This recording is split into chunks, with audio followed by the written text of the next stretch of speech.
NBC's Steve Patterson is back with us. Steve, talk to us.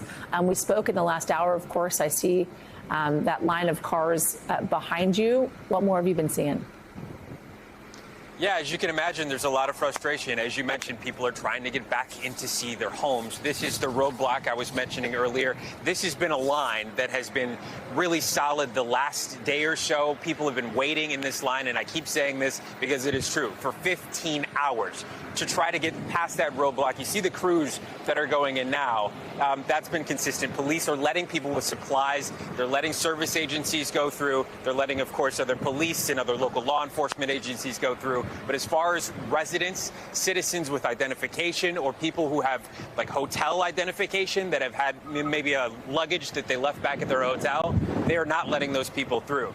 This also includes, though, people who vitally need to get back to their families, need to get back to their pets, maybe have medication that they need to deliver to people who are in need beyond borders like this. Now, police are giving them a circuitous route sort of on the north side of the island, so there is another way to get there. But every resident I've spoke to says it's very treacherous. These are one-lane highways where there's no shoulder, and likely by the time you send all these people, as they're doing right now, back that way, that route is going to be filled up as well. So as you can imagine, people are very angry. This is a high tension, high anxiety situation after people have lost so much. We spoke to one gentleman just about what he's going through after waiting all that time and then being told he can't go through.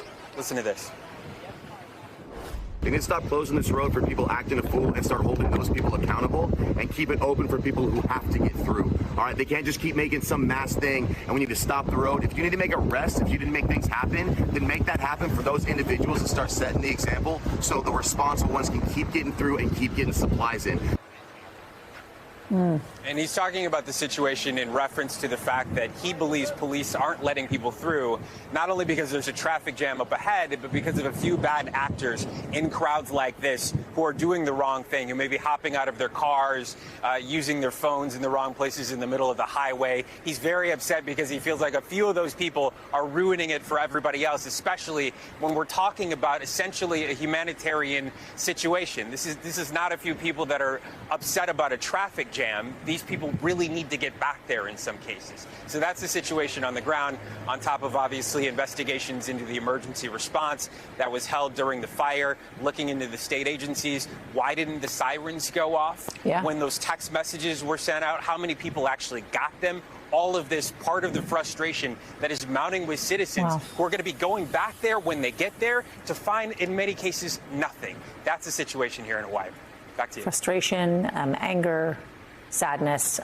We're seeing it all there. I'm Steve Patterson. Thank you.